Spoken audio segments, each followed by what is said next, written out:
Good day, ladies and gentlemen.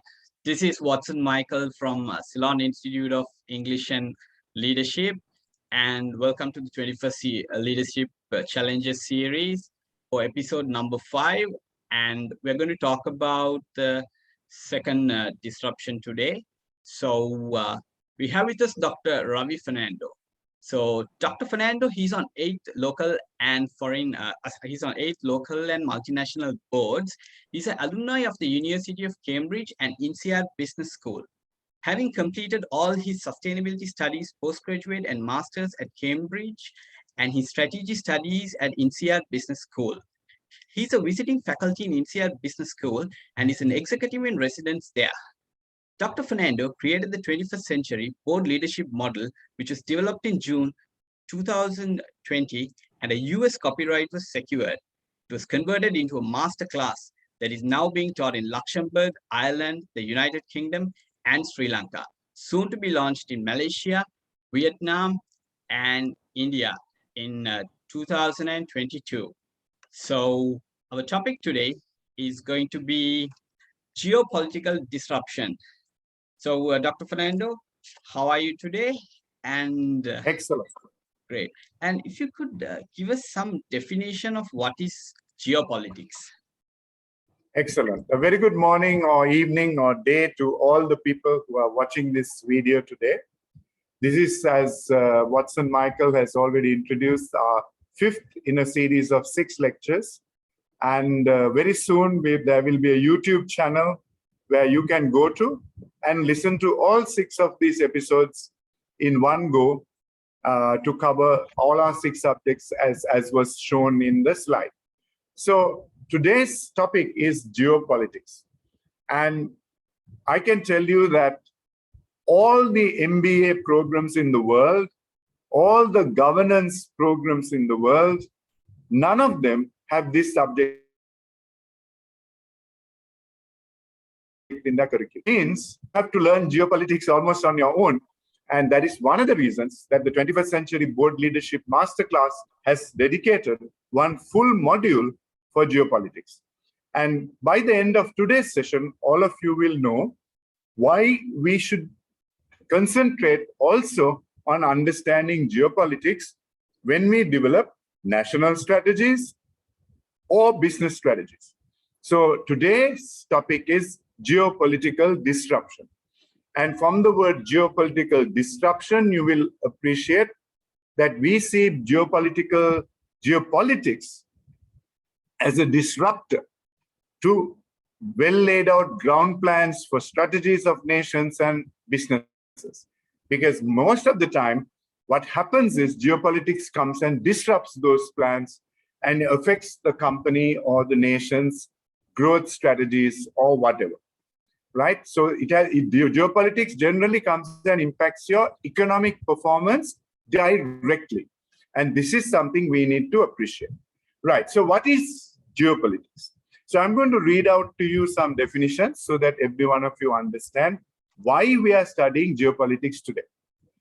So geopolitics is defined as the study of the way a country's size, position, influence, its power, and its relationships with other countries.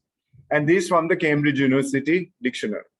So once again, geopolitics is defined as the study of the way a country's size and position influence its power and its relationships with other countries in terms of its geopolitical maneuvering.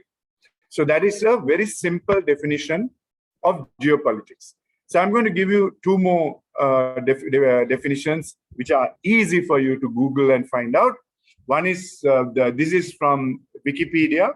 So Wikipedia says, geopolitics is the study of the effects of Earth's geography in terms of human and physical on politics and international relations.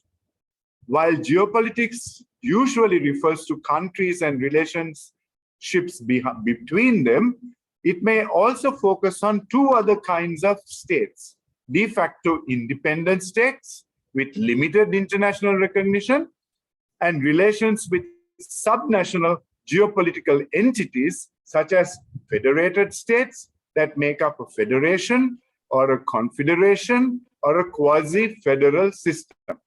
Now, in that definition, we see another angle of the subject, geopolitics.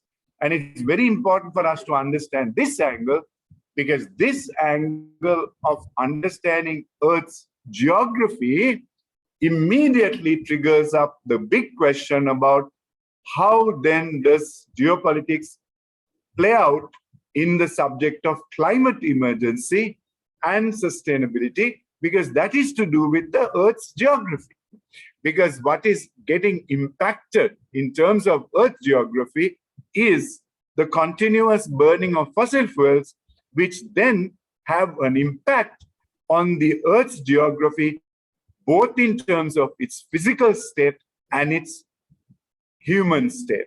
So one can then decipher from this definition that climate emergency and the climate code red for humanity is directly impacting geopolitics as we see it. And that's why I have brought this into the 21st century leadership module, because geopolitics directly is impacted then with geography and climate change. Then I want to give one final definition. At the level of international relations, geopolitics is a method of studying foreign policy to understand, explain, and predict international political behavior through geographical variables. And that is a brilliant definition. So I'm going to say it once again.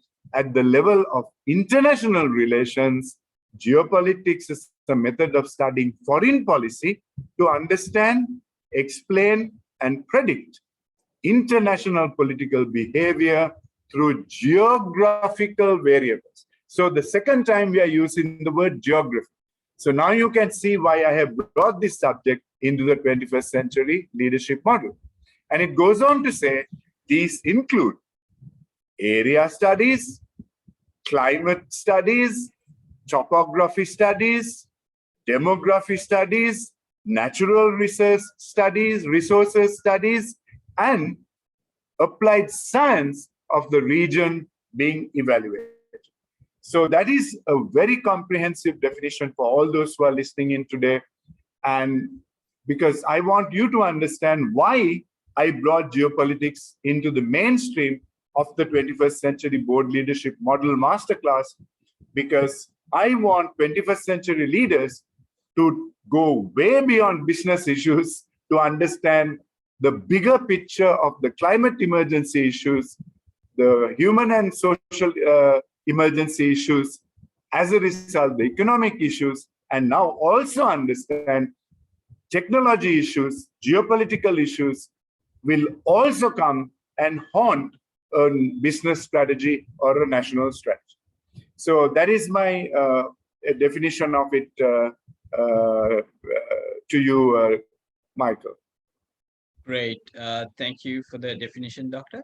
So you're aware of the general and specific geopolitics. So what are the general issues and the impacts of the world? Excellent. So once again, I go back to the term geography because understanding the general issues are going to come from geography and what I would like to call the global financial system. Okay, so let me start by explaining what are the major issues in terms of general issues. There are three major general issues that are going to impact the whole world, whether we like it or not. So the very first one of that is the word debt, because every country, most countries are leveraging debt, and most countries' economies are debt funded and debt dependent. So debt then has a way of impacting the global economic order and the economic system. And if we don't understand how debt can have geopolitical ramifications, then we are missing a big point. The second big issue that is going to come and hit us from a geopolitical arena is the subject of global water scarcity. Because global water scarcity, now we are coming to a geographical issue. If you don't have water in one place, you're going to find a place which has water, because you cannot survive water. And once again, I want to re-emphasize the fact that water is the most precious resource on the planet. We can live without any other resource, but if we don't have water, which is almost 70% of our bodies, and if we don't consume water, we have no life. We will absolutely end up in a massive crisis. So two general issues, and I want to mention a third issue. I want to call it the geopolitics of fossil fuels as a third issue that is going to have global impact in terms of geopolitical disruption. So these are the three big issues. And maybe what we can do is start with the first issue that I talked about, and let's talk a little about debt. Because if we don't understand how debt can be leveraged as a geopolitical tool by organizations, then we have a problem. But just before we go into the details, let me answer another yes. So let's understand the global economy first, because if we don't understand the global economy and understand debt in relation to the global economy, then we are basically ignoring the linkage between global economics and debt. So let's start with the global economy, the GDP. So if we look at the global GDP today, the biggest global GDP currently is being held by the US at about $20 billion. Currently, it's between 20 and 23% of the global economy. Coming very close on its heels now is China with a $13.6 trillion economy, which is accounting for about 15.8% of the world's economy. Now, these two combined are nearly half the world's economy. So that is something we need to understand as we study the term geopolitics. By the way, these figures are from the 2019 figures, because the reason I'm using 2019 figures is with the pandemic, the global economy is all shrunk, and then I might be giving everyone a wrong impression of what is happening in the world, right? So it's better to look at 2019 as a base year. So what is the third biggest economy in the world? Japan. So Japan has a $4.9 trillion economy, accounting for about 5.79% of the world economy. So these are the three big economies. And then we go to the fourth economy, India, at about $2.7 trillion, 3.18%. After we look at those four big countries, the other economies are followed by Russia at about $1.6 trillion, or nearly 1.93%. Then we have Indonesia, which is about $1 trillion at about 1%, and South Africa after that. And of course, we need to also, these economies I have talked about initially are the big global economies in Asia. So one of the reasons I did that is after the United States, one can go to the conclusion that Asian economies are the most powerful in the world. Now, let's look at the order of importance. After China and Japan, one has to look at Germany as the fourth biggest economy, because what I did earlier was to talk to you about Asian economies. Now, Germany in Europe is the fourth biggest economy. And then we have France, Italy, following Germany, and United Kingdom after that in Europe. So that is the European story after we look at the Asian story. But I want to emphasize the point that the Asian story is now bigger than the European story after the USA. And that is the reason I'm following in this order. So after Asia, after Europe, so one can already announce that US, Asia,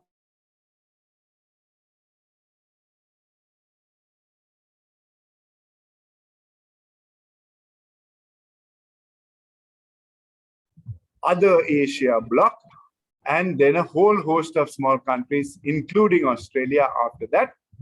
But the important point I want to make is we need to understand two things. Number one, the global economy is about $96 trillion. And within the global economy, USA, China, Japan, Germany, India are the big economies that are calling the shots. We need to understand those two factors about that. Now, let's talk a little about debt. So if the global economy is $90 trillion, what is the global debt? So let me give you a figure for global debt between, in a recent analysis done, which is IMF data. The global debt as at February 2021, okay, is talked of as $281 trillion. Now, we must relate global debt to the GDP of annual GDP. So if we round the figures up, just for to make life easy for us, if the global GDP, I said, was 86, let's just round it up to 90 trillion. And let's say the global debt is 270 trillion, actually it's 281. You can say that global debt is 3 times the global GDP. And that is the figure I want everyone who is listening today to understand. Our debt is 3 times our GDP. So 90 trillion to 270 trillion. Actually, it's 86 and 270, right? 281. So global debt is 281. So how does global debt impact geopolitics? That should be the big question. And that is basically something we need to understand, because the countries which are cash rich have greater control of the global economy, increasingly now, more than in the past, than those countries who have significant debt. That is the simple comment on an economics point of view. Now, those days, in the past, people the stronger your economy was, the more debt you could have, because people were ready to lend to you because they knew that your economy will come back and repay all the loans. But today, I can tell you, a new phenomenon is now hitting the world because global debt has become 300% of GDP. You can see people are now more interested in countries who have strong cash reserves as opposed to simply having a debt-based global GDP. Right. So now, let's just talk about the top 2 countries, China and America. So China, let's start with America. So America, I said, is about a $20 trillion economy. But let me give you a stunning statistic. 90% of America's economy is in debt. So it is debt-funded economy, 90%, which means they owe money to various countries who have invested in their economy. And interestingly, China is the biggest debtor to America. Now, this is already telling us something about geopolitical strength, right?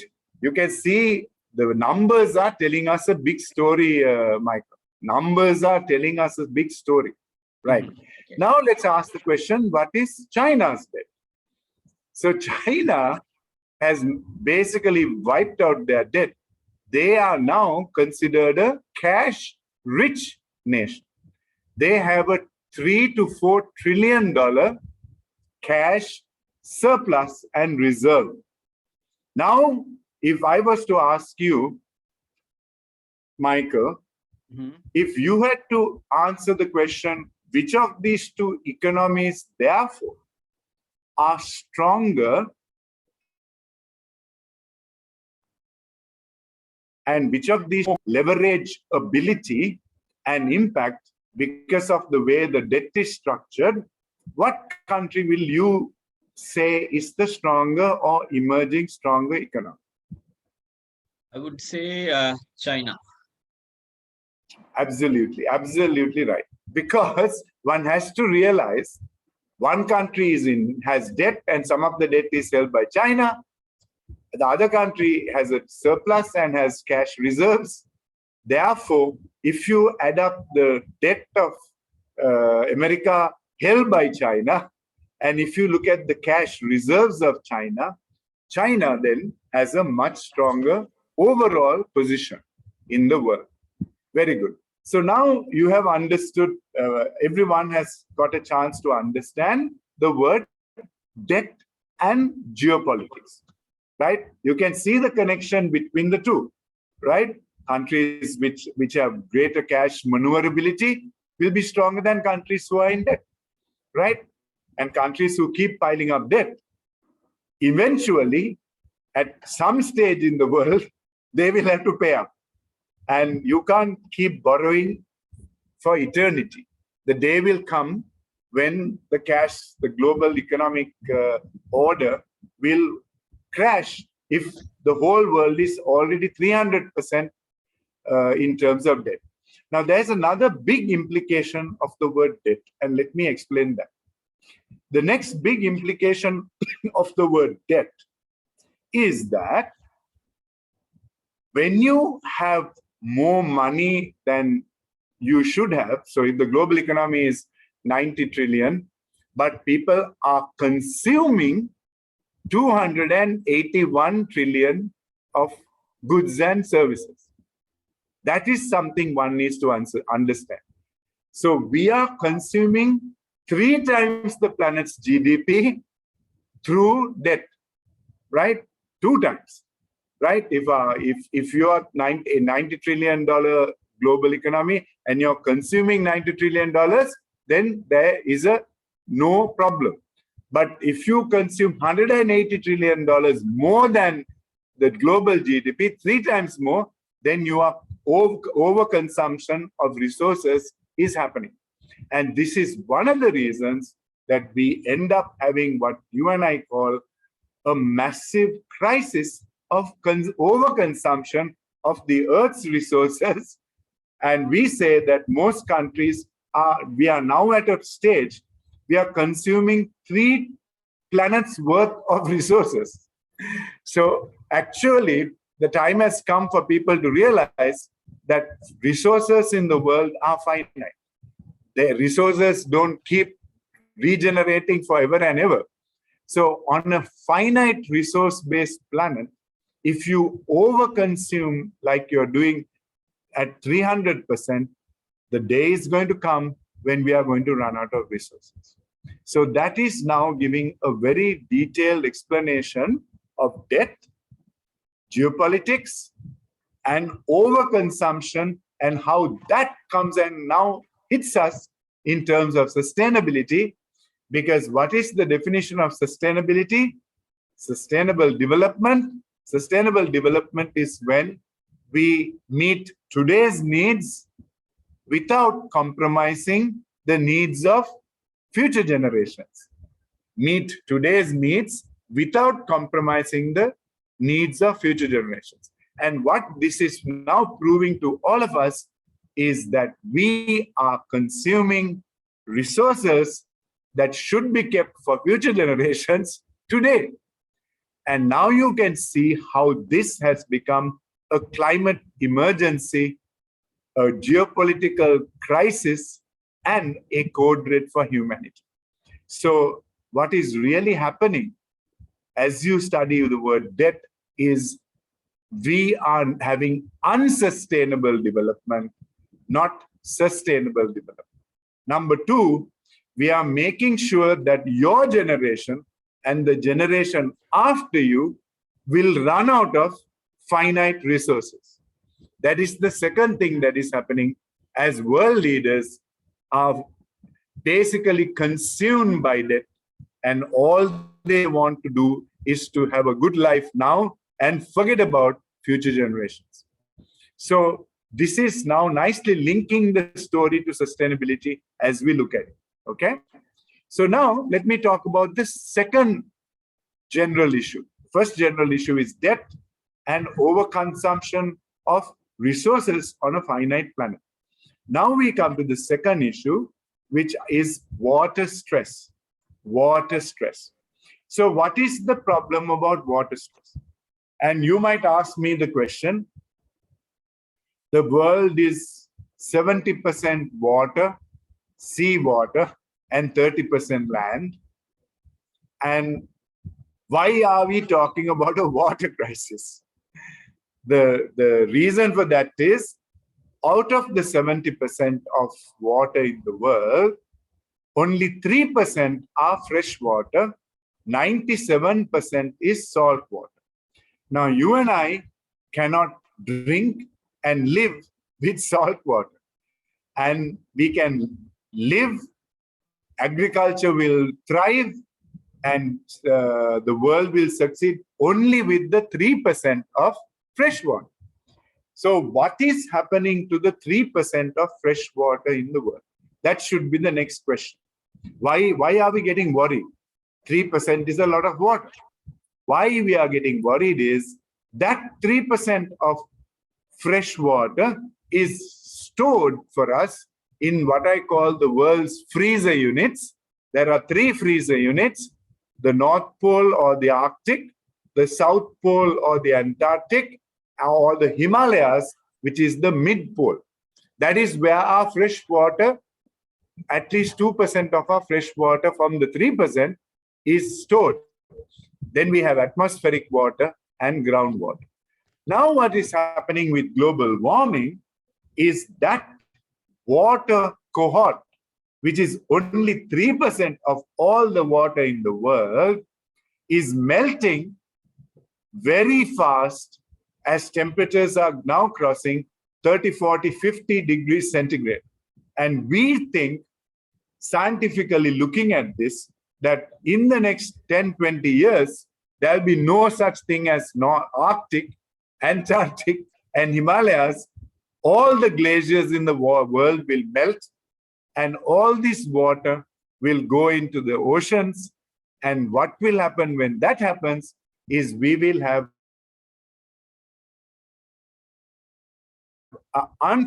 you cannot drink salt water. Sea level rise will then begin to impact all world economies.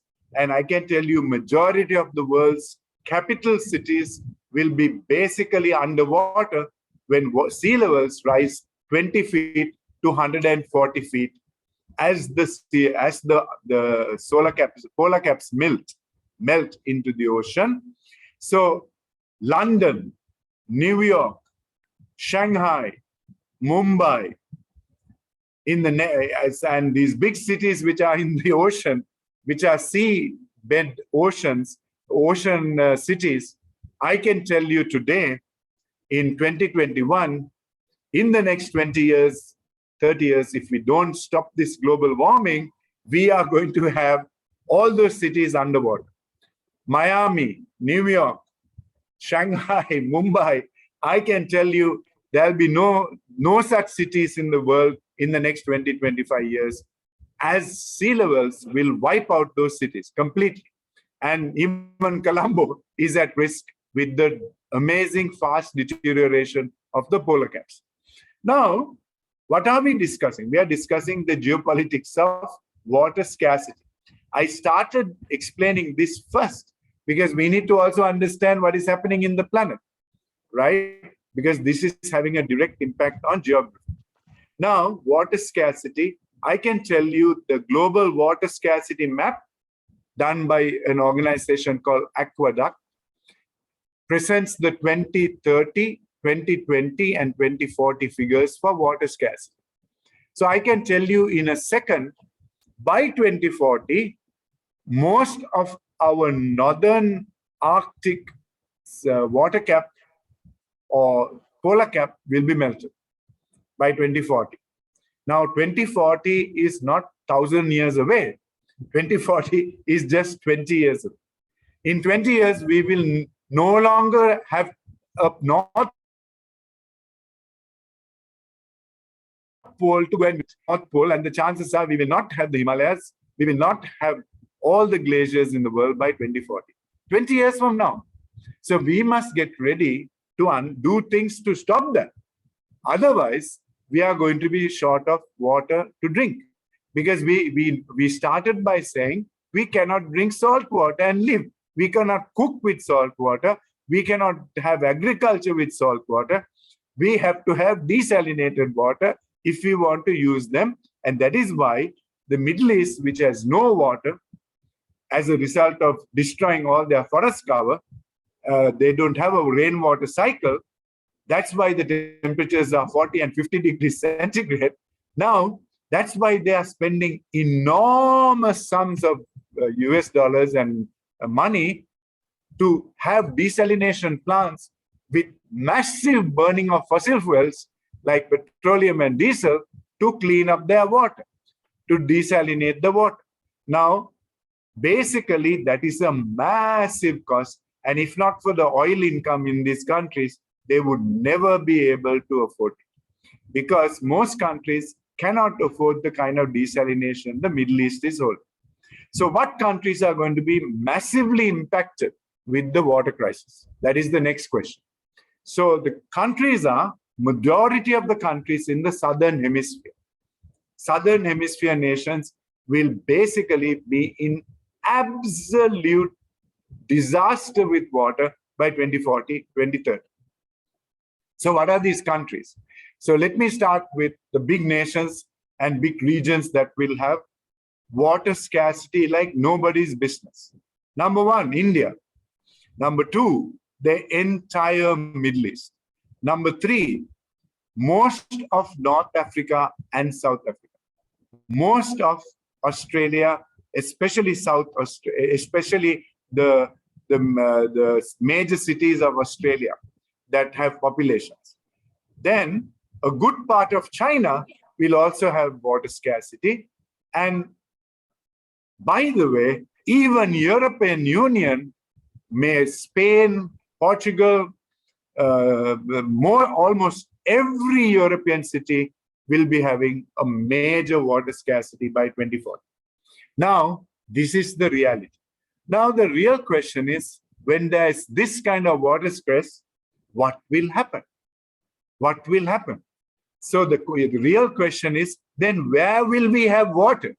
If there is no water in these places, where in the world will we have water? So I will now tell you, the water-rich nations of the world by 2040 will be Canada or North America, some of the countries in Scandinavia, and some of the countries and Russia will be water-rich. The northern part of Russia will be water-rich. So Russia and Canada and a bit of some of the Central African regions will yet have some water resources, but the rest of the world, 90% of the world's population will all be struggling for water. So what will that do geopolitically?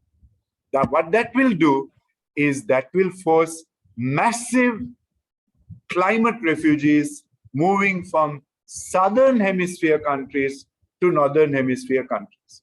So people will start migrating northern into the countries that have less water stress, and they will start beginning to move away from the countries they are living in, because without water you cannot live.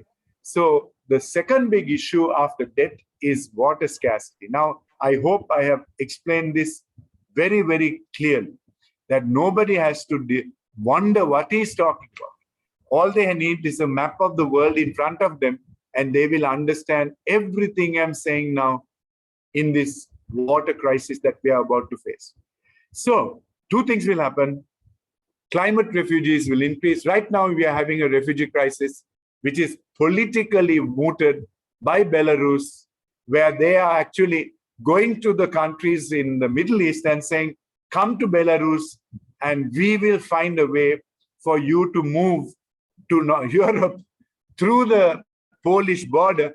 And basically, they are creating a crisis for the European Union as we speak. There are like 4,000 refugees there.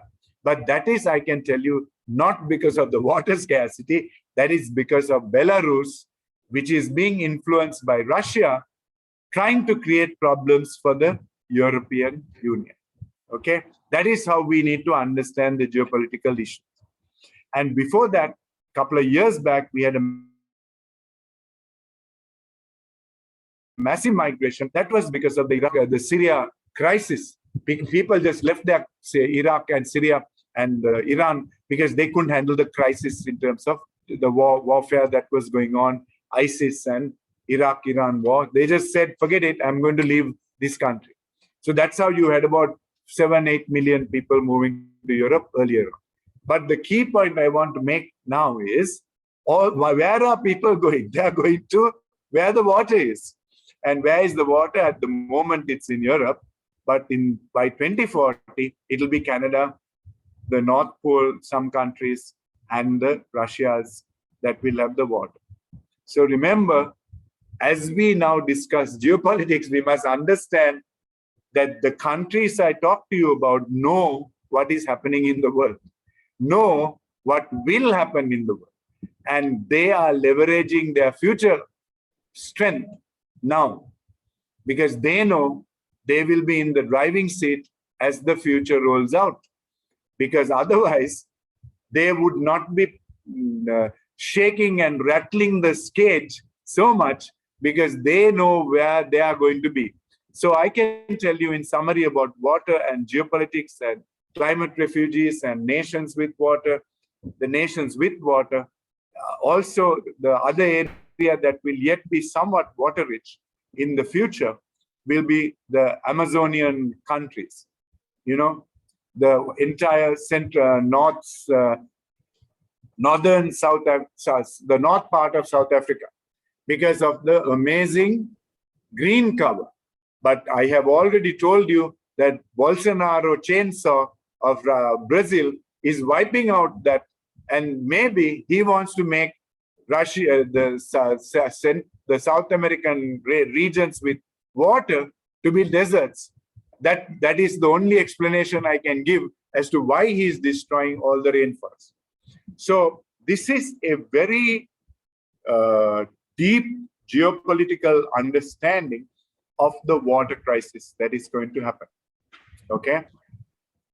Third and final issue is the geopolitics of petroleum and fossil fuel countries. So we need to bring that into the equation because that too is one of the causes of the climate emergency and the code red for humanity.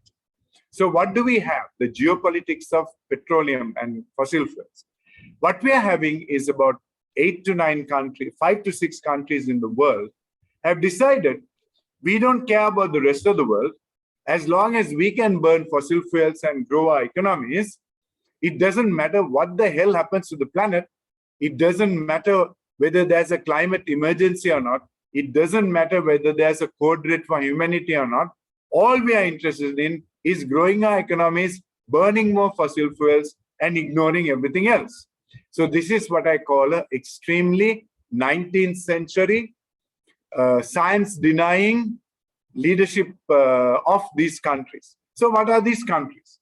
So let's talk quite openly about what are these countries who actually blocked COP26 becoming a meaningful exercise because they were more concerned about economic growth than putting the planet and people before their profits. In other words, the countries I'm going to now talk to you about put profit before planet, put profit before people, and basically destroyed a good part of the world, right? So are basically going to watch the planet getting destroyed. So what are these countries? Number one, the number one country that objected to exiting fossil fuels at COP26 was India. because 70% of its energy is currently coal, and India has coal reserves. So India is number one who objected. Number two was China, who also has about 70% of its energy coming from polluting fossil fuels. So the first two countries that objected to this were these two. The next two countries that objected to this were Saudi Arabia, who depends for their economy, the export of fossil fuels. Petroleum, diesel is their number one export. They are the third country to object to exiting fossil fuels. Now, can you see the selfishness of these countries as I talk to you about them? Because they have put profit before planet.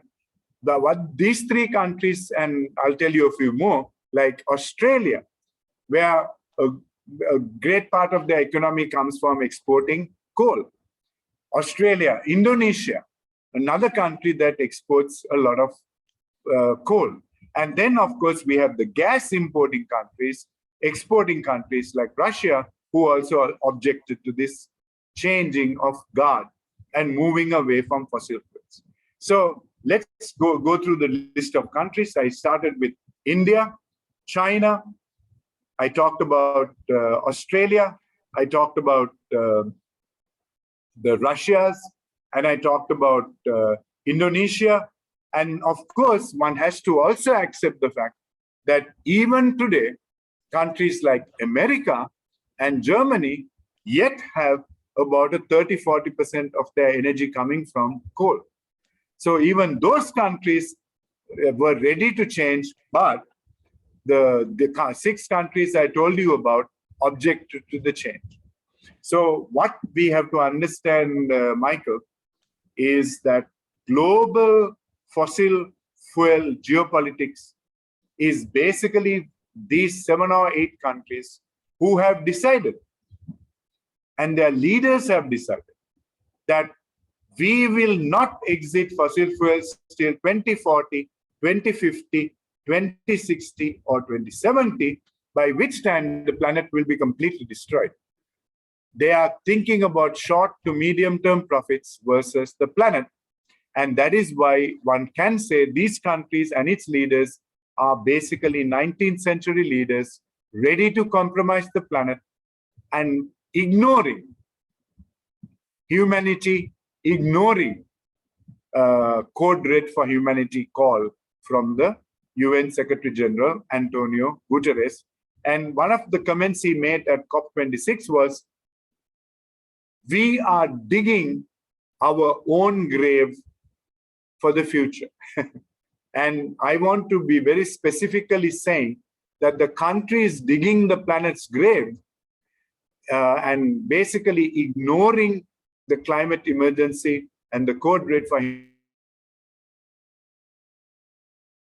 Humanity are the following countries. Starting, I mentioned India, China, Russia, Saudi Arabia, Australia, Indonesia, Poland, and these countries have decided that they will put profit before planet. And I can tell you today, as we listen to this session, today is the 18th of November, 2021. 20th November, 20th November. 20th November, sorry, I'm 2 days behind. 20th November 2021. I want to underline that date, that I said by 20th November 2041, 20 years from now, we will have a catastrophic global water scarcity as a result of the country's leadership of the nations I just mentioned, the 7 to 8 nations, who have decided that they don't really care for the Code Red for Humanity or the climate emergency. And I hope the leaders of India, the leaders of China, the leaders of Russia, the leaders of Saudi Arabia, the leaders of Australia, the leaders of Indonesia, the leaders of even Turkey and Mexico will be replaced or will get educated from being 19th century science-denying leaders to be 21st century science embracing leaders who will do the right thing for the planet and for humanity. Right now, we have leaders who have only decided profit before planet. And a classic country like this is Australia. Australia has actually shamed themselves along with the 5-6 countries I have told you in COP26. In fact, the most shamed countries in COP26 are Australia, number one, China, Russia, and the Saudi Arabia. These 4 countries were the most shamed in the COP26 as the countries which have absolutely ignored the climate emergency and the code red for humanity. So now I have given you all the 3 general issues that are to do with the code red for humanity and climate emergency in terms of water stress in the future. Yeah. Thank you, Doctor, for the explanation. So if you could tell in terms of specific issues regarding global geopolitics, who are the actors? Very good. That's a very good question. Now we need to understand, I have already hinted on all the actors based on cash reserves, on water reserves, and geopolitical maneuvering. So I can tell you that the biggest actors in the world in terms of geopolitical maneuverability are, in this order, USA number 1, because it yet has a little more influence through the United Nations and European Union than other countries. So I would say the biggest geopolitical actor yet is USA, but soon to change. I can tell you very soon to change, and I will tell you why when we get to the next segment. Alliances with the European Union and the United Nations, which I must say is yet quite subservient to the United States. Even though we don't see it openly, there is a strength there in the US. So these 3 are major actors. After these 3, I won't even call it 3, this is one group of actors. The second group of actors is China on one side and Russia on the other side. So I would say at best, if we want to call another actor, I would probably put India down as a possible future actor, and I would leave it at that in terms of my current analysis. So have I covered all the countries which are the big actors? Have I missed anyone? Well, I guess you had covered, Doctor, or any more? No, I think these are the ones. So once again, if I was to go through the list of global geopolitical influencers or the major actors of geopolitics in the world, I would say that these actors are mainly the USA, due to its linkage to the European Union and the connection it has to the UN, followed by China, followed by Russia, followed by India. These are going to be the global geopolitical actors. And I just want to mention one more thing, which I forgot to mention about water. So if one looks at global conflicts and global crises, I have a fantastic report here, dated Economist magazine, November 18th, 2019. And in the Economist magazine, November 18th, 2019, I saw something quite stunning. It says that between the year 3000 BC, before Christ, and the year 2019 AD, that is a massive period of time, 3000 BC to 2019 AD, after Christ, that majority of global conflicts and wars happen because of water shortages. Now, this is telling you something about geopolitical actors and the future of conflicts. So I can tell you today, on the 20th of November 2021, categorically, and this will be recorded for history, that within the next 20 years, as water becomes a scarce resource and melting polar caps, that the next couple of major global conflicts and wars will be precipitated by the water crisis. And this map, I can tell you there are countries which have used water as a weapon of conflict. Then there are countries, then there are situations where water is a trigger of or root cause of the conflict, weapon of conflict, root cause of conflict. And the third group is water resources or water systems as a casualty of conflict. So weapon of conflict, trigger of conflict, and a casualty of conflict. And in this map done by The Economist magazine, it beautifully shows us where the global conflicts are going to occur in the future and where they have occurred in the past. So this is something that we need to really understand as we look at the word geopolitics. Okay? So I have shared with you who are the actors, and this kind of water scarcity is going to trigger, as per the World Bank report called Groundswell, they say there will be 143 million climate migrants in the next 10 to 20 years, of which nearly 90 million will come from Africa, 40 million will come from Asia, and 17 million of them will come from South America, giving us a nearly 140 to 150 million refugees. But I'm going to now top up that figure with my analysis. This is what the World Bank is saying will happen by 2050.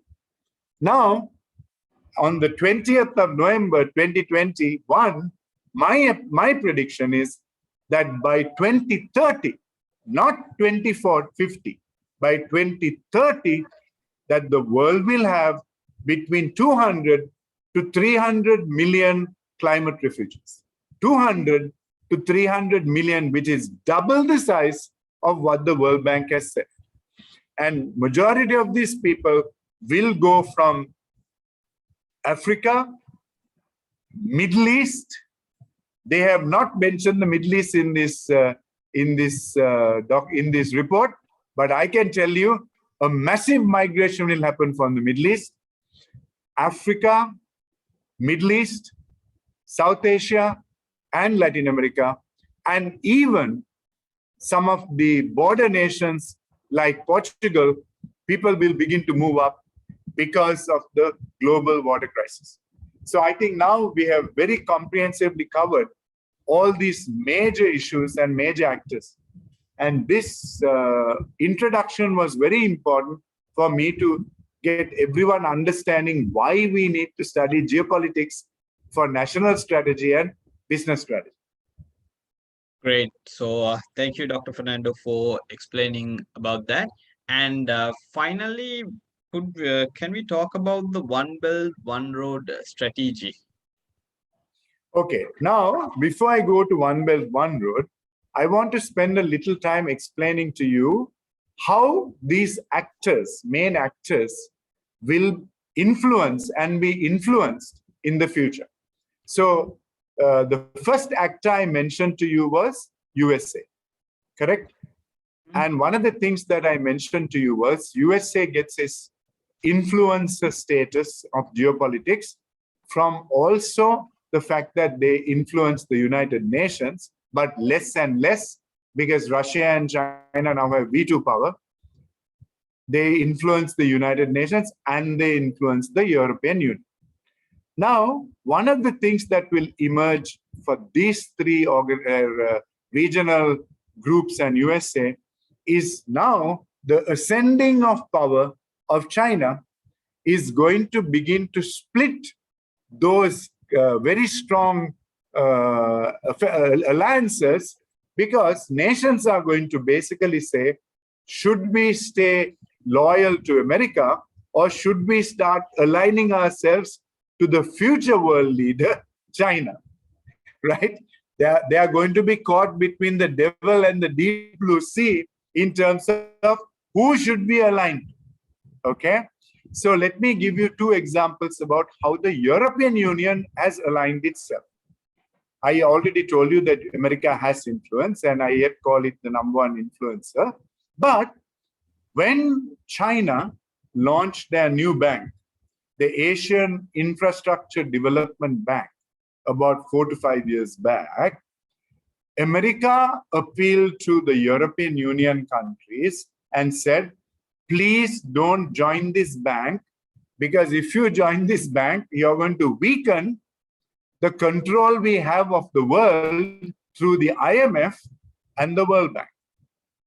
So what do you think happened when America send that signal to the European Union?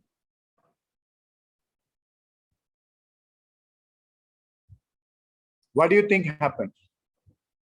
Do you think the European Union listened to America, or do you think the European Union ignored America?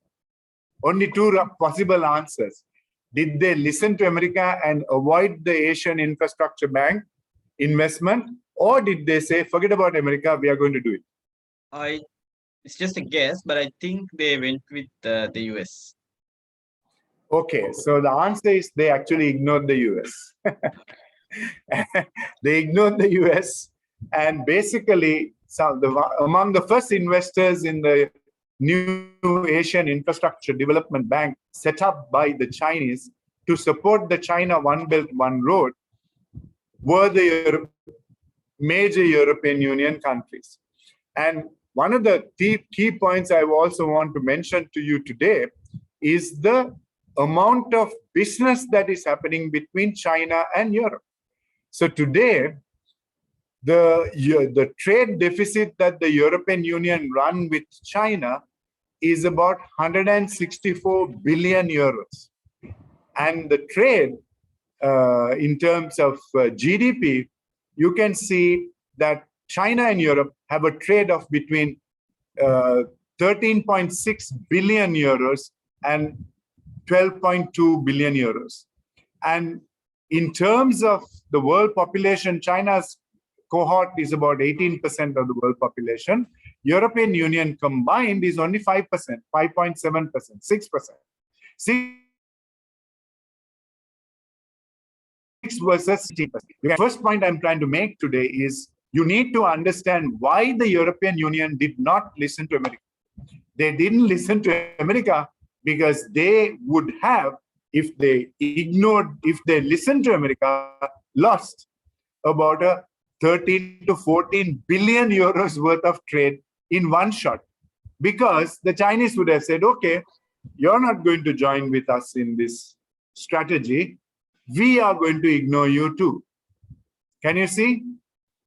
We are going to lose massive economic leverage with China if we do this. So now I have explained to you how America's power is going to weaken in the future and has already weakened because of the European Union deciding to align itself to China. Is that clear? Okay. Okay, now this next group that I said the America has influence in or had influence in, I must use the word had influence in Europe, had influence in the UN, had influence in the IMF and the World Bank. So why? What has happened? With the coming up of the Asian Infrastructure Bank, China has basically reset the importance of the IMF and the World Bank. They are not as important to the world today as they were before China's Asia Infrastructure Development Bank. And the Asian Infrastructure Development Bank was set up to moot and support the China strategy of China One Belt, One Road in terms of 132 countries in the world. There are 200 countries in the world. 132 are in the China One Belt, One Road strategy. So for that reason, number one, I can tell you America's influence is going to diminish and has diminished dramatically with every passing day. America is becoming less influential. And I can also tell you that the 4 years that Donald Trump ran America, he also contributed to America losing its global position and with the European Union, because he decided he was going to cut back on NATO investments. He also decided that he's not going to support the European Union in a crisis. And basically, European Union now had to decide between America that might not help them in a crisis and China, who is at least helping them in a crisis, who are supporting the economy. So it is not a surprise for me that the European Union have aligned themselves more with China than with the United States already. And I can tell you in most of the countries that I operate and work in the European Union, I see dramatic Chinese investment in joint ventures, in manufacturing, in banks, in most of the European countries I work with. There is a massive investment of China already. So I can tell you, I see it every time I go to Luxembourg. Most of the European capitals, all the Chinese banks are there. Chinese companies are already manufacturing. And a lot of the big Chinese companies like BYD in terms of electric vehicles, the solar companies like Trina Solar and Jinku Solar are already manufacturing in Europe, right? So the European Union is not going to sacrifice all this for China, for America ever. And today, America's position as a global leader has weakened dramatically with what I just explained to you right now. Okay? Then the other actors, you can mention who the other actors I mentioned are. China, Russia, and India. Okay, now let's talk a little about India first, because it's easy to talk about India because we don't have to spend too much time talking about India's geopolitical influence, because India decided that they were going to be aligned to the US. So therefore, India is probably one of the few aligned states to the USA at the moment. But I can see, because of its close proximity to China, that alignment with time might change due to economic issues, economic reasons. And this is something we need to talk about. So I see a very limited influence of India in the global geopolitics. USA will continue to have influence, but diminishing influence. The other two countries I mentioned are China and Russia. China's influence is on the ascendancy and ascending rapidly with every moment. And Russia's influence will also continue to ascend because of some of the geographical issues I told you in terms of water availability in the world in the future. So I see China and Russia as the key players in the future, not India so much. So now let me talk a little about Russia and end with China, which is the most important one. So let's talk a little about Russia.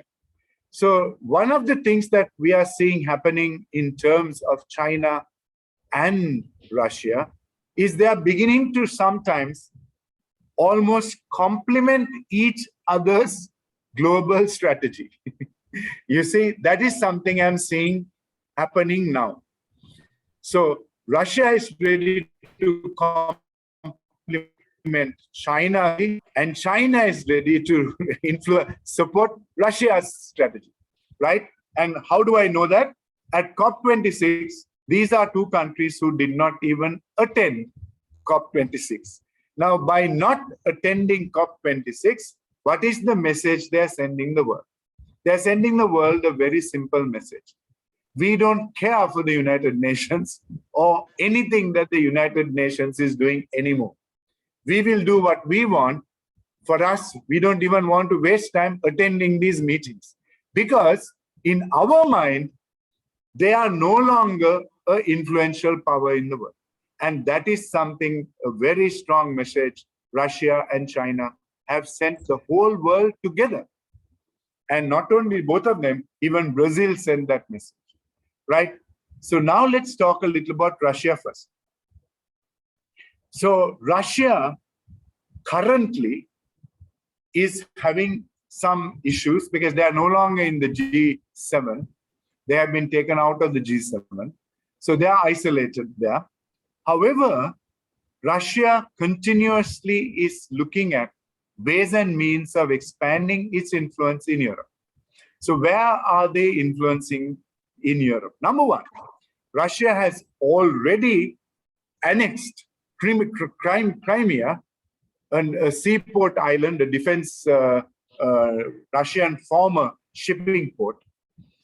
They are massively influencing what is happening in Ukraine. They are massively in control, slowly but surely, of Ukraine. And I can see today, as we speak, on the 20th of November, Russian forces are already on the Ukraine border. All the Russian forces are amassed in the Ukraine border. And for the last 5 to 10 years, we have seen massive influence amongst the Russian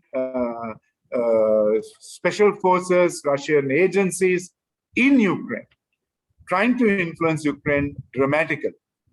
Once again, I must tell you, Donald Trump, when he was leader of the USA, actually directly supported Russia by putting Ukraine under more pressure, because what he did was to use Ukraine's vulnerability with the Russians by not giving them defense support and saying, I will give you defense support only if you help me win the election. And he wanted the Ukrainians to actually start coming up with some bad stories about Joe Biden. And if you remember, there was a big story about all this sometime back before the 2016, before the 2020 US election. So what I see is, once again, just as much as Donald Trump has ruined America's respect in the European Union, it has also ruined its respect in the Ukraine, thanks to one man, one selfish leader who put his presidency before the world, put his presidency before America's power and influence, and put selfishly his thinking before the whole world, and lost respect for America. So Russia is already influencing Ukraine. Russia is influencing the already taken over Crimea. Right now, what is Russia doing? They are using Belarus to influence their strategy to destabilize the first nation that is closest to Russia, Poland. They are putting 4,000 people on the Polish border from Belarus. Belarus is totally blindly loyal to Russia. And you can see that Russia is slowly maneuvering this story. And what we have to read from a geopolitical point of view is, we must not look at this in isolation. We must look at this in the total big picture of Russia's European influence strategy and how they are in the amassing troops in Ukraine and influencing Ukraine, while they are using Belarus to now put pressure on the NATO forces and European Union in Poland. By then, what will happen if there's a crisis, and tomorrow if Russia decides we will invade Ukraine, NATO forces have to decide whether they are going to help Ukraine, who is not a NATO country yet. And for a long time, Ukraine has wanted to be a member of NATO. So the delay in making Ukraine a NATO nation then gives Russia an opportunity to put their pressure into NATO. And then if they simultaneously put pressure in Poland, the NATO has to go to Poland's rescue. That will leave Ukraine very vulnerable. So this is my analysis of the Russian future geopolitics. Lastly, now we can talk about China. You see, I do things in a very logical manner and in a very strategic manner, because I could have answered your question before answering what I just told you.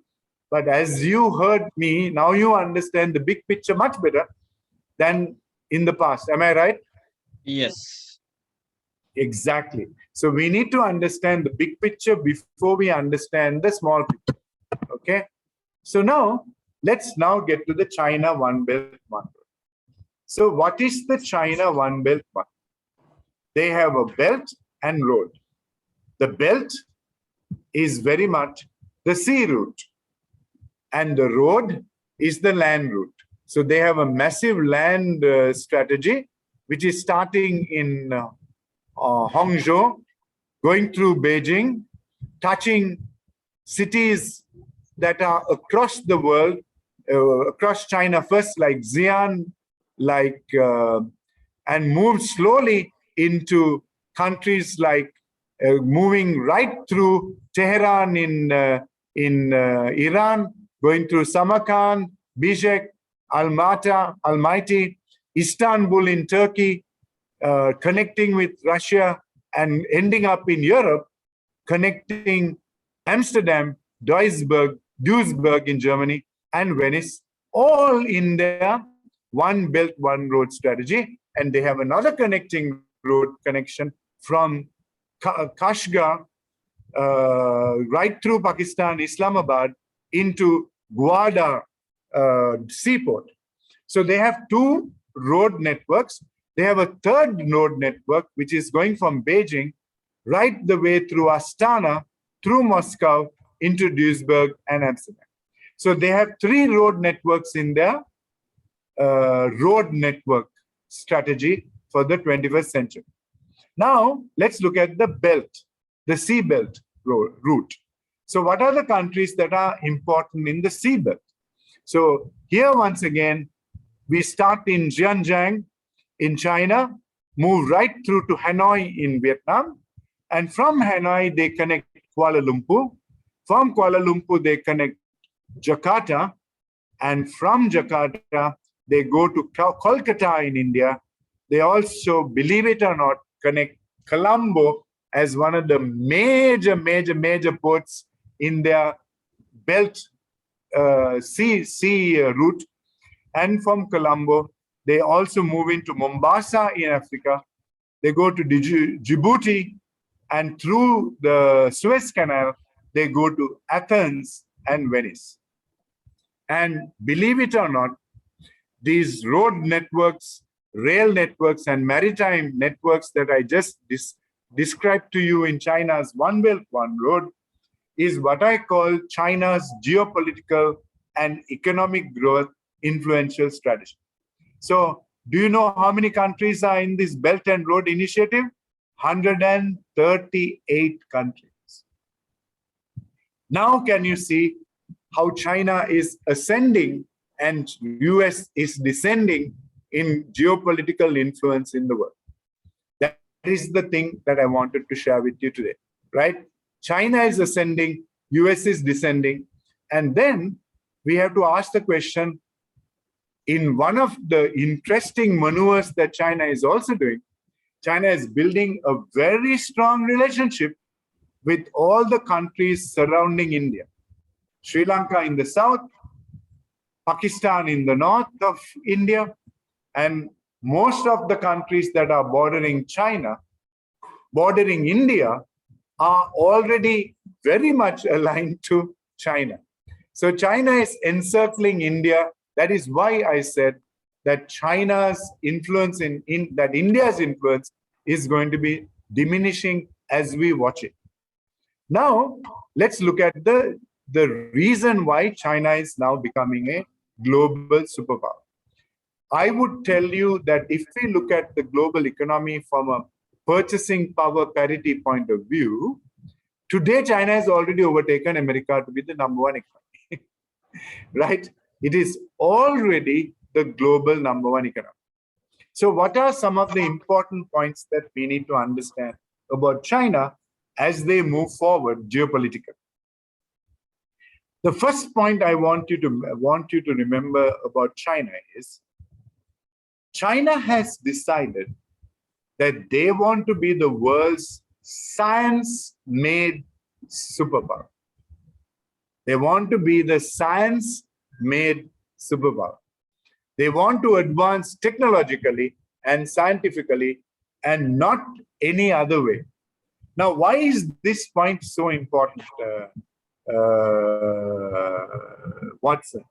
Because if you remember, when I talked about the 4 characteristics of a 21st century leader, characteristic 1, I said, a leader in the 21st century must have an appreciation and ready to mobilize science. You remember, the first most important characteristic of a 21st century leader is they must appreciate and mobilize science. What is China telling the world? We will overtake every one of you because our leadership respects science and mobilizes science much better, and we are building a nation of excellence in terms of manpower and knowledge through science. And what they are looking at, and here's a quote from Shelin Wu on the 1st of October 2019 in the International Journal of Science, 2019, October 1st. And the topic is China, how science made a superpower. How science made a superpower. And Shelin Wu says, traces the rise of the dominant force in science in the second of a series of essays on the ways in which, in the past 150 years, have shaped today's research system and making nature's anniversary in China. So China started planning to become a world superpower, not yesterday, not day before. They have been planning and working on this the last 150 years. And also you must make a note that China was the world superpower before the Americas way in old history. So China is actually reascending to where they were before America took over as the world superpower and before Europe took over as the world superpower. China was the world superpower and the Europeans took it over, then America took it over. Okay? So now what is China doing in terms of their strategy? They have a program called Science for All.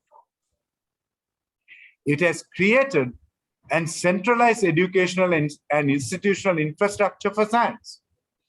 And it has made the major industries of high technology the focus in China, and they want to achieve this superiority by 2025. And I can tell you as at today, very soon I will tell you their superiority already. Okay? In China's science-led technology superiority. Now they are doing one other thing before I go there.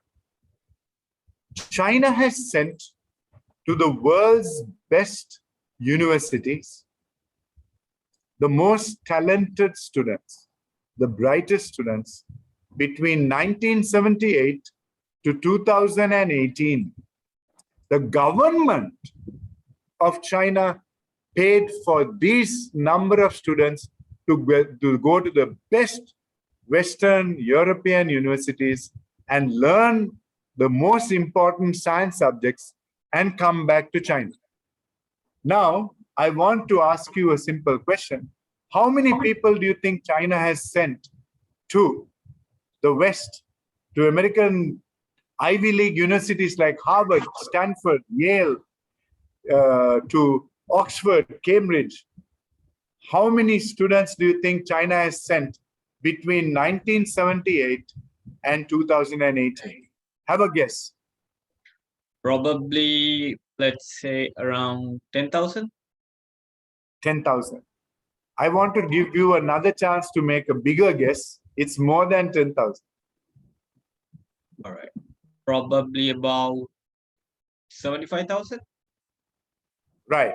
Now, lots of us thought like you did. We thought such a small, about 75,000 Chinese have gone in the last 20, 30 years to the West and educated themselves. So now I'm going to give you the stunning figure that is in this article. 5.86 million students. 5 1.86 million Chinese students have been sent the best universities to learn science in the US, in Europe, the Oxfords, Cambridges, the Yales, Harvards, Stanfords. I'm telling you, China populated those universities with their best and brightest students. And here's the real story. All these guys who went and studied mostly in these universities have all come back to China. They are now the people leading China's 21st century science-led economic dominance of the world. And now you know why I have said science is the most important subject in a 21st century strategy. Can you understand that now? Because the nation who leads the world in science will be the nation who will lead the world. And this is something that you all Noah Harari book 21st century very clearly mentions. And as you know, that's the book that influenced me to create our 21st century board leadership masterclass model and masterclass in getting a US copyright in June 2020. Because I knew that one has to read all these other trends if one really wants to understand the geopolitics. So now the key question you must be thinking is, now you tell me that China is leading the world in technology. What proof do you have? Am I right? What is the proof you have that China is actually already the world leader in technology? So here's a very interesting article written by a lady called a person called Rachit Watts from the Benzinga staff on July 1st, 2021. He has a quotation from Elon Musk. And what does Elon Musk say about China? Here's what Elon Musk says. Economic prosperity achieved by China encourages people to visit and see for themselves. Elon Musk is saying China is already the world leader in technology. Go to China and see for yourself. Now, if a 21st century leader like Elon Musk is saying, go to China and see for yourself, the only reason he has done that is because he has already gone and seen for himself. Do you understand?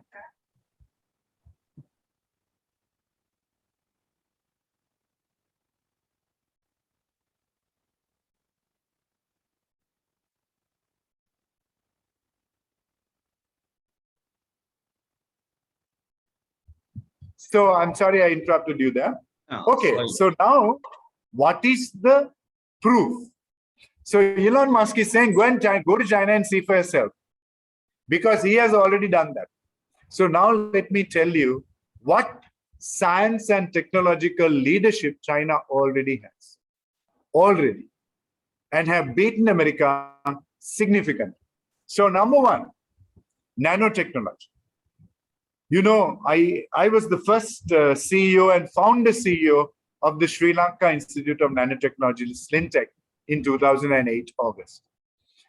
And when I was the head of SLINTech as CEO, one of the first things I did was to do some research on who are the countries leading in nanotechnology in the world.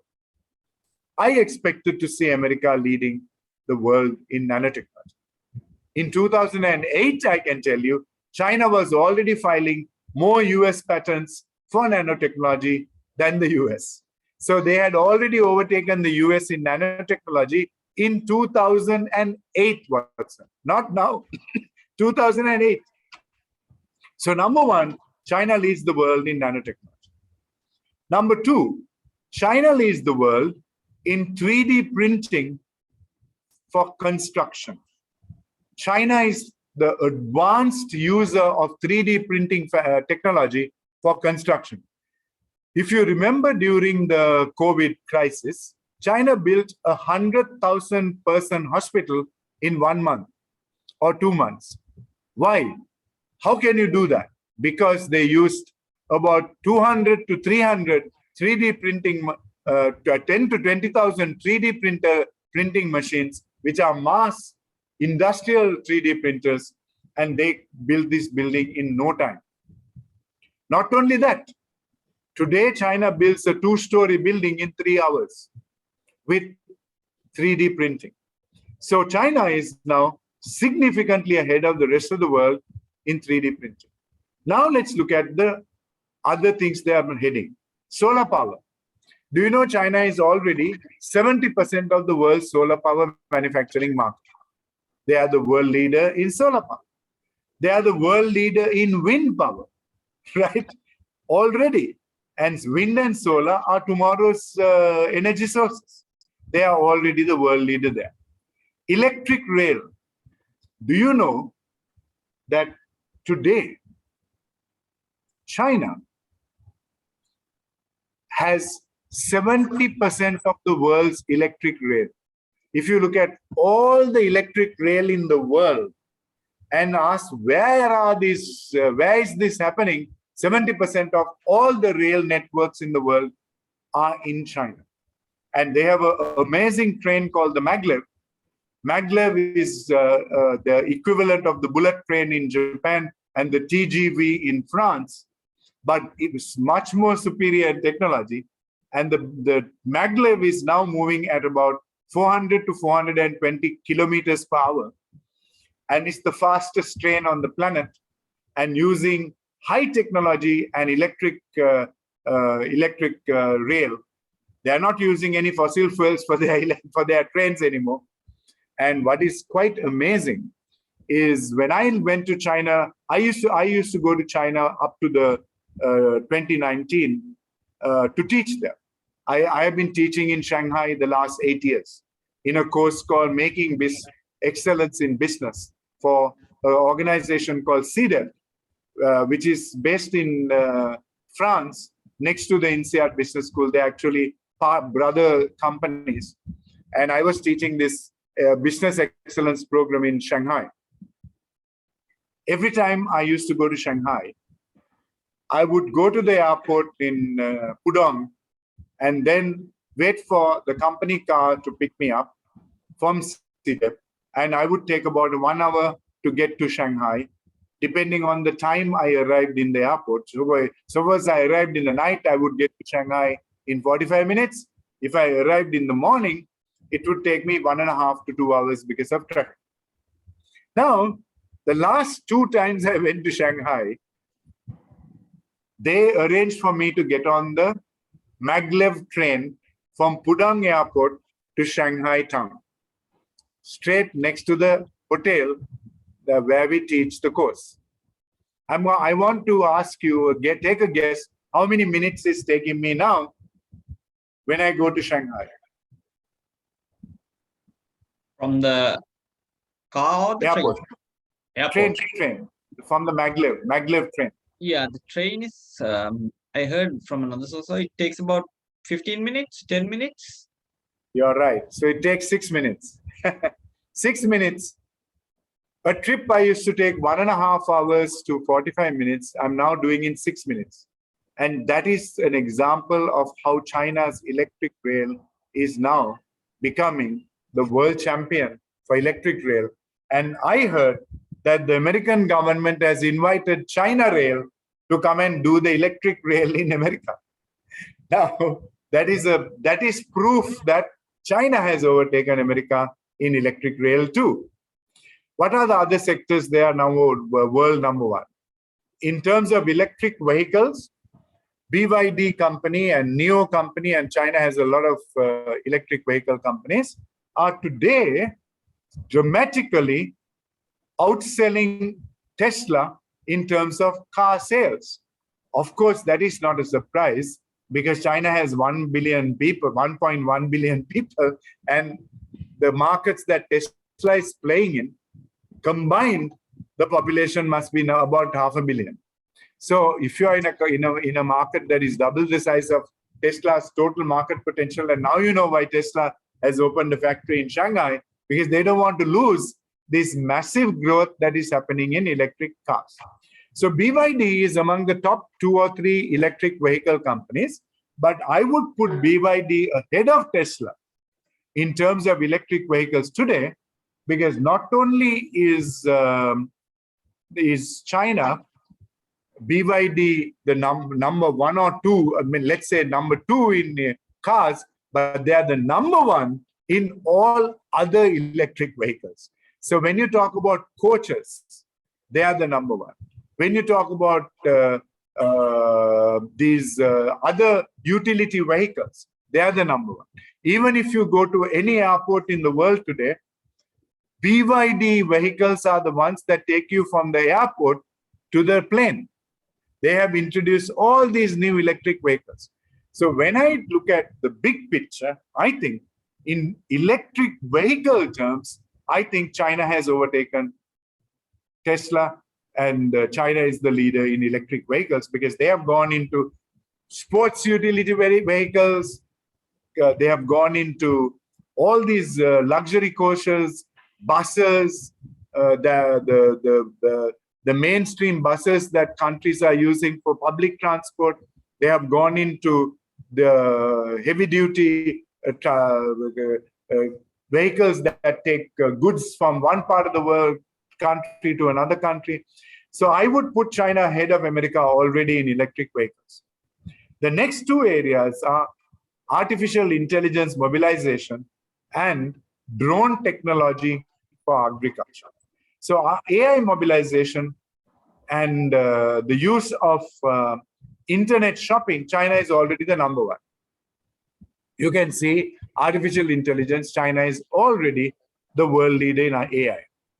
Drone technology for agriculture, you know, China is a big agriculture producer in the world and among the top 5. They have now moved into very high-tech drone technology for agriculture. So what do we see? We have nanotechnology, 3D printing for construction, solar power, wind power, electric rail, electric vehicles, AI mobilization, and drone technology for agriculture. 8 areas that China is already the world leader. What was their plan? Their plan was to become the leader in science and technology-led global leadership. They already did in 8 important categories in the world. And what is also interesting is when you look at these categories, nanotechnology, 3D printing, electric vehicles, AI, and solar and wind, actually all 8 of them are not yesterday's technologies, they are tomorrow's technologies. They are future technologies. Can you see? They are not trying to win in old technologies. They want to win in tomorrow's technologies. And tomorrow is the 21st century. And this is where I say China is absolutely influencing the world. And whether it is 5G, whether it is any of those technologies I mentioned, I can tell you China today has basically beaten the rest of the world in terms of almost every sector. So geopolitically, one of the other things we are now seeing is China's beginning to rattle their saber about moving, annexing Taiwan. They also already basically are in control of Hong Kong. Now, by annexing Hong Kong, by basically taking control of Hong Kong, and Hong Kong, of course, trying to fight against the Chinese regime, have failed miserably, and China has brought the whole thing under control, as you know. Yeah, they have already done that. So what we are seeing, quite interestingly now, is an unbelievable story that's taking the world by storm and beginning to have a great influence in the world. Now, one of the questions you have to ask me now is, if this is the new geopolitical arena that we are playing with, a diminishing American influence, a ascending Chinese influence, and a irritant Russian influence in Europe. These are the 3 big stories that we need to understand in geopolitics. How does that influence business strategy? Because one has to finally talk about 21st century business leaders. I'm talking about business leaders. So any future business leader who doesn't understand what I have told you right now about the changes that are happening in the world today is going to be ignorant about how their business can be disrupted by these three massive changes in the world. You know, these three massive changes in the world are going to have a dramatic impact on everything that is going to happen in the whole story. And that is probably going to be the most important thing to remember. Okay? So is this clear in terms of geopolitics? Perfect. And business leaders who ignore this will suddenly wake up in the morning and say they have no business because they align to the wrong party. Or they might find that they are in a country that one of the geopolitical giants of, I only told you three names, America, USA, Russia, and China, are having such an influence that their wrong alignment puts them out of the business. So tomorrow's 21st century leaders have got to be understanding geopolitics, have got to read geopolitics, have got to do something at their board level. They must invite, they can't have a board member for geopolitics, but they must invite a strategy advisor to the board of directors to read what is happening in the global geopolitics and advise every company what might be the impacts of what I have just mentioned for their company's future and for their company's results. Yeah. So that is basically the important point that I want to mention. Yeah. Great. So thank you very much, Dr. Fernando, for explaining about geopolitics in our episodes. And for all those who are listening, you can check out our videos on YouTube. So Dr. Fernando has given information, and he has explained with certain examples. So you all can watch and learn from it. So once again, thank you very much, Dr. Fernando, for taking time and doing this interview. And we'll see you all soon on our last episode, which will be governance disruption. Great. Now, Watson, I just want to say one thing just before we finish. Sure. The thing I want to mention to everyone who is listening today is these ideas that I have shared with you on geopolitics, or the ideas I have shared with you on any of the subjects that we have covered so far, are my personal ideas. These are not the ideas of either the institutions that I work with or any of the organizations I work with.